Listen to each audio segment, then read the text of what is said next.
Welcome back to the program. You're watching Focus on Africa.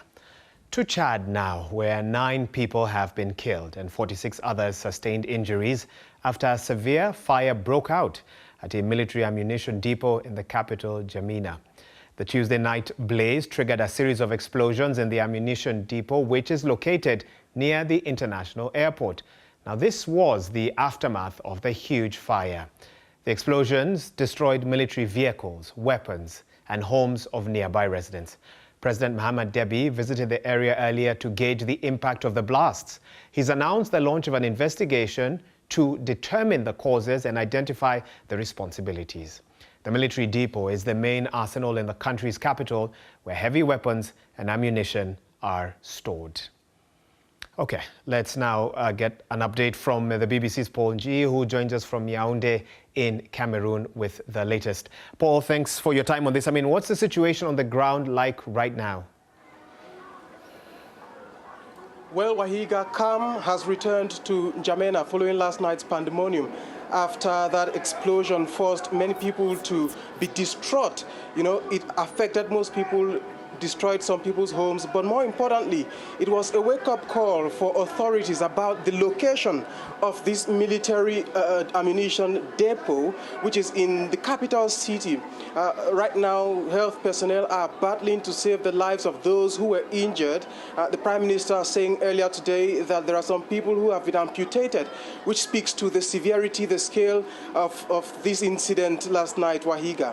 The President also said that it is out of international norms to have ammunition depots in the city beside residential areas. So this has taken most people by surprise. I mean, I was going to talk about the location. They are next to a residential area, not too far from an international airport. How, talk to us about the impact of what happened to those areas. Yeah. People are saying that they were taking, some people were asleep when this happened. The airport is just by the corner, as you said. There's a French military base also. The authorities said that 20 to 30 years ago, that area was literally a bush, but because of urbanization, people have settled in, and it's now mostly residential areas, which speaks to the danger of that being there. We saw the blast, we saw plumes of smoke billowing in the air where people watched artillery over their roofs, and they were really concerned. It also now makes people wonder going forward what the situation might be, because they say that the consequences could be very dire for the civilian population.